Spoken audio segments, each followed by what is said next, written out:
Welcome back again, guys, from Tampa Bay. It's about 4 in the morning. I got a big channel update for what's going on here at Two Wheel Obsession, and of course Cigar Obsession too, and BG Pictures. So if you saw my video about a week ago, you know that the wife and I want to move, and plan A was, yes, I'll spoil it, was move up to Tennessee, build our dream house. And you know, we were just talking last week, going through all the numbers and the timelines and everything, and originally we were thinking next summer. I'm like, well, is there really a reason to wait? We looked at each other and we couldn't really think of why we would wait that long, if possible, to do it sooner. So we went up to Tennessee, spent a few days up there, just got back yesterday late afternoon. I was on the road for 12 hours, took the dog with us, had a great time. Very glad we went, even though things didn't exactly work out like we first planned. We were kind of prepared for it. So here's what happened. Our original plan was to go up. We found a couple builders we were interested in. What we needed to do was meet with lenders, or at least talk with lenders, to see if what we wanted to do was viable. We wanted to build a new house, absolutely perfect for us, exactly what we wanted, and be done with it. Be our retirement house. You know, we knew we loved the area, me more than her, but man, she got up there and yeah, she loved it too. Incidentally, the best area we found was Corrington. Beautiful combination of country, but close enough to normal civilization with normal stores and all that, but just to die for views in some of the neighborhoods. We were looking for obviously new construction, so a new neighborhood. There aren't that many up there. Apparently that area got hit even harder than here by the crash in 2008, and new construction there stopped. Everyone said a lot of builders completely went out of business within a couple of years, and they're just now recovering enough to start new construction. This area recovered, as far as that goes, about 3-4 years ago. So that's when the new construction around here resumed. So now we're seeing those 1, 2, 3, 4-year homes on the market today. And that's what we're going for. So we went up there with the knowledge that we had some pretty severe roadblocks ahead of us. One was qualifying for the loan. Here are the two main problems. One, she's a teacher. She's a highly decorated, highly sought after teacher. She just got a new job here. She was working for Florida Virtual for a number of years, but tell you what, you have to love working at home, and you have to love not working around people to do a job like that. I love it. I've worked from home here. I've worked for myself for over 10 years. I take to it like a duck to water. Most women, I don't think, can do it, her included. So she just got a new job, starts next week at a top school here, a new tech school. So she's going back to the classroom. She's going to be happy as far as that goes now. But here's the rub. No lender we talked to, and this changed fairly recently. The rules have tightened up since the crash a few different times, and they've gotten so strict about being able to qualify different things in different ways to get your money. She basically doesn't exist. Her income does not count. Doesn't matter what job she has, doesn't matter how much money she's making. It does not count in the eyes of a lender until she is up there within 100 miles of the build site with her first paycheck. Could not believe it. I kid you not. We could move up there today. She would have a job and working tomorrow. That's how in demand a special ed math teacher is in most areas, including up there. She's already talked to principals up there. She's already talked to the school system to get qualified. She could literally drop into a job and no lender will hear it. They just, all they see is the money. They just want to see the numbers. You know, on one hand, I can't blame them, but on the other hand, it's just not based in reality. And everybody apologized. Everybody understood. We even went to local banks that lend their own money. That was our Hail Mary pass and our best bet. We talked to all three in the Knoxville area that were going to be able to do something like that, and they just wouldn't do it. Not in today's market. I thought I was prepared for the problem to be me, not her. I thought she was like the easy roadblock. Me being self-employed for a construction loan, by all reports, is darn near impossible to get. Now, this last week has been a crash course in information and learning. I'm not kidding. I read and watched and talked to people at least 50, 60 hours over the last week and a half, learning everything I can, figuring out exactly what we need to do, where we are, etc., etc. And I was prepared. I had 2 years of detailed tax returns, all of my deductions. By the way, that's the problem. It's not that I'm self-employed. I've been self-employed over 10 years. That's no problem. It's a problem if you've been self-employed a year, or 2 even. That's an issue because they need to see, hey, are you really in business? Or are you going to crash and die next year? You never know with a brand new business, but that's a shoo-in. My issue is, like any good business, I have a lot of deductions. That's part of being a business. That's one of the big benefits.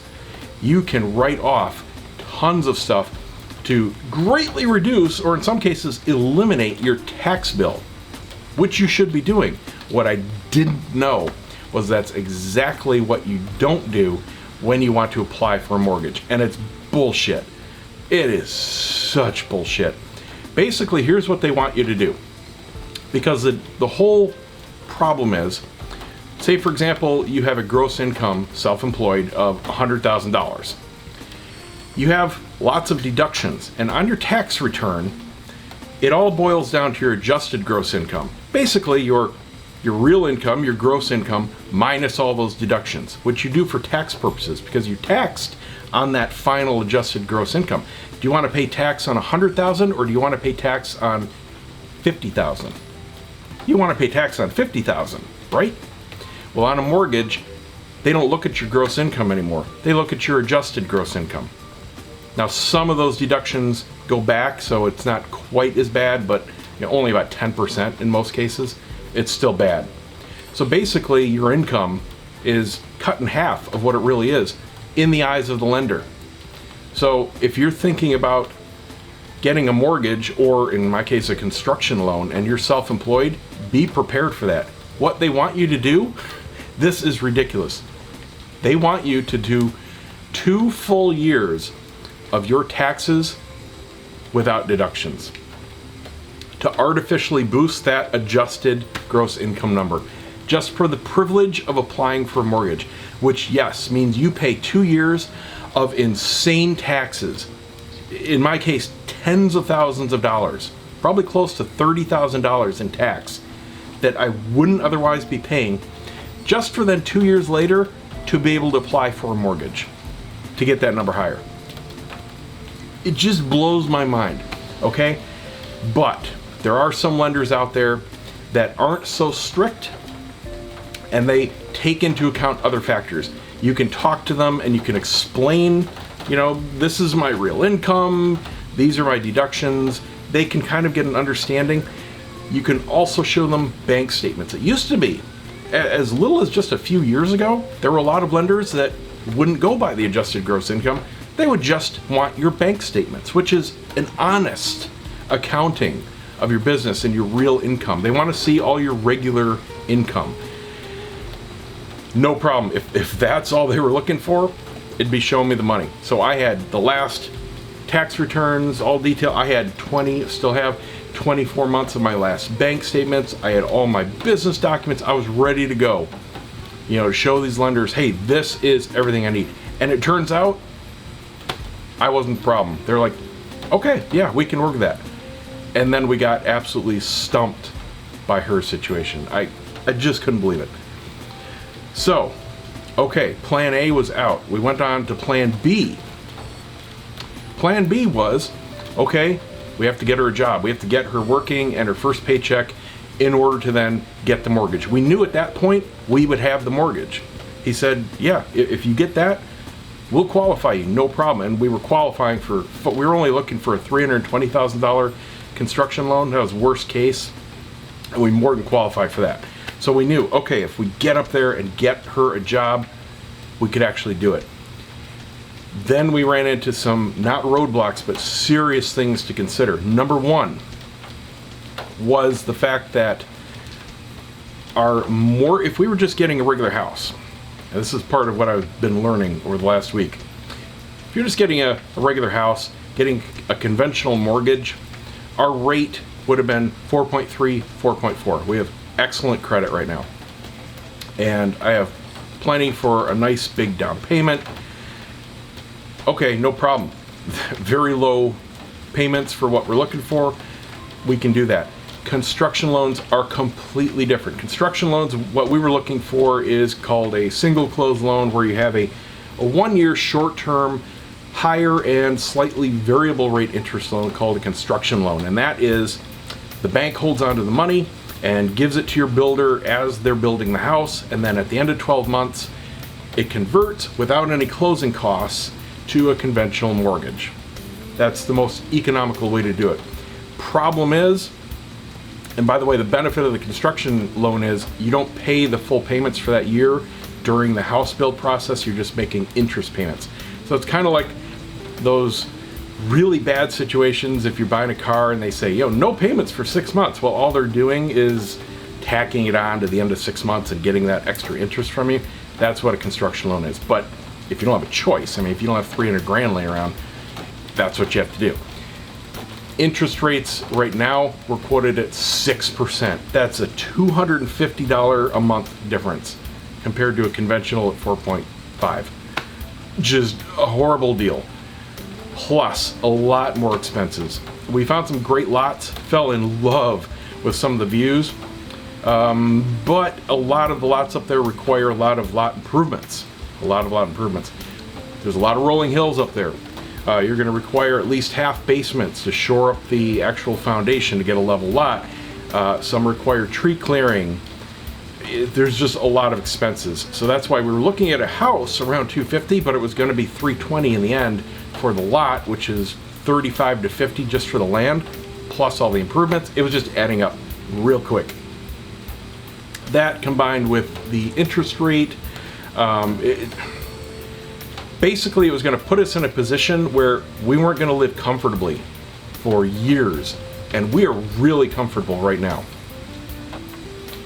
And the whole rub is we don't have to move. We're not in a crappy apartment like we were last time and we got to get out of here, we got to get a house. We're not in that situation. We're in a house and we would really like to move, but we don't have to move. We're not being kicked out or anything. So going from being really comfortable and financially sound to being strapped, I mean, right to the limit, didn't make any sense. So we gave up on that particular house at this time. So then we thought, okay, well, what about just buying one pre-made up there? Yeah, here's the problem. I didn't find a single pre-made house that frankly fit my qualifications, my standards. There were plenty I found that I absolutely loved that were pushing $1 million. And then it drops right down to older homes, because like I said, the new construction boom died over a decade ago up there. There just isn't anything modern. A lot of two-story boxy colonial homes. That is the construction standard up there. I hate that. Absolutely hate it. I wouldn't spend a dime to move into a house like that. So we decided, okay, well, how about building new in Florida? That eliminates her job problem. It'll be a lot cheaper, less moving costs. The lots are insanely cheaper. Down here, a subdivision lot, about 10 grand. So 40 to 10, that's a huge difference. That'll really help on the payments. Yeah, the interest rate's still high, but okay. Yeah, new construction around us, we would have to go hours away from civilization, like up north, and the problem is that area is not exploding. That's like retirement area. A lot of 55 and up communities, but that's about it. Up near Homosassa, Spring Hill at the southernmost, but north of there, you know, it's pretty desolate compared to down here. Not a booming construction area, so that really wouldn't be a very sound investment. Okay, looked around here. Yeah, new construction in the areas right around us, because this is a booming area, you're talking 400 and up. Parts of Lutz are pushing $1 million. I could not believe it. Lutz, I always viewed as kind of a lower end area, older homes. It's a mix. I mean, you've got like strip malls and you've got real basic houses, but then you have some mansions like in the next neighborhood, and they're only building the mansions right now. So, okay, on to plan D. Pre-constructed, but very new, in one of the upcoming areas here. This one so far is making the most sense. So right now, we're looking in the Wesley Chapel, Land O'Lakes, parts of Zephyr Hills area where they're building new communities. It's, you know, a lot of construction, a lot of new homes, a lot of subdivisions, a lot of shopping centers, that kind of stuff. That's where, and here's the whole crux of what we want to do, that's where the equity is being formed right now. This entire area is a seller's market, including our neighborhood. Our neighborhood has doubled in value in the last 12 months. So, you know, we're in a seller's market right here, but it's also a seller's market right now, right now over where we're kind of looking to buy. So the plan is finish the home improvements going on right now. Should be done within a week, 2 at the most. Got the landscaper working while we were gone. He's torn out the entire front yard. New plants and rocks are going to go in starting in just a couple days, he said. I've got to recarpet the master bedroom and probably do some repainting in the house, and that's it. And this house will be on the market. Other homes in this neighborhood, even on this street, are selling at not asking, at astronomical prices from what I was thinking. I think we'll actually get 10 or 20,000 out of this house right now. If we sat on it, we'd get more, but we'll be paying a lot more for what we're looking for. Now, I've never bought and sold at the same time before. I don't know the logistics. We have a realtor we're working with, and I got a lot of questions for her. What she's told us so far is the best bet for right now in today's market here is get a contract to sell this house with a clause that gives you 30 days to move, make an offer contingent on the sale of our house on the one we want, because you don't want to place a contingency clause on the one you're trying to buy. It's probably not going to go through because they're selling too fast. And that's the other problem. We found a couple that, man, we're in love with. There's one in particular, oh my God, it ticks all my boxes. Besides being in Florida, it ticks all my boxes. This is something that I wish I could pick up and transplant to Tennessee. I'm not kidding. This house is fantastic. 3-car garage, which is something I really want. It's not a need. I can keep parking outside, you know, my car, but I really want a 3-car big garage. Really love one. This has it. It's modern. It's only like 1 or 2 years old. It's one of the first ones that was built in the neighborhood. It's a brand new subdivision going up. They only have a couple dozen homes constructed, and the rest is brand new. I mean, dirt. They're just laying out the street. So it's the best time to come in. Lowest prices you're going to find, but this house is done. Beautifully landscaped. White vinyl fence. Huge 20 by 20 covered outside screened in lanai. Barbecue center, fan, I mean everything. An outdoor man cave, perfect for my filming. Beautiful modern gourmet kitchen. I mean everything upgraded, everything ready to move in, and under 300. It's in our price range. So, I mean, we got to get this house sold. We got to get the stuff done, get it sold, get a contract, make an offer. That's best case scenario. There are some others, and we don't know what's going to be on the market at the time we're ready to actually make an offer. Things are happening so quickly here, month to month. There are houses coming on and off all the time. This particular house had a failed offer last month. It's only been on the market for 3 months. So, I mean, it's moving at least interest. I don't know.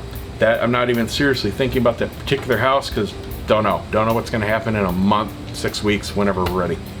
But that is what's going on and where I've been for the last few days. Just a lot of driving. My cigar is probably out. Yep. A lot of driving. I drove us straight up overnight to get up there last week, and then we just spent days talking to people, driving around. The last day we were up there on Saturday, we didn't have anything left on the agenda, so we just enjoyed ourselves and drove through the Great Smoky National Park. Had a beautiful day. It was just gorgeous weather. Traffic actually wasn't that bad, except downtown Gatlinburg, which it always is. We just had a blast.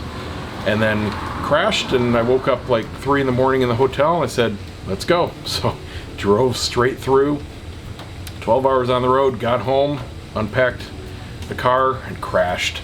So I woke up this morning at 3 o'clock and said, I have to get back to work. So that is my story, and I'm sticking to it. So I'll have more updates coming. I'll be really excited to see what happens with the yard here. And stay tuned. We'll have new Two-Wheel Obsession garage and studio, hopefully within a couple months. Worst case scenario. See you next time, guys.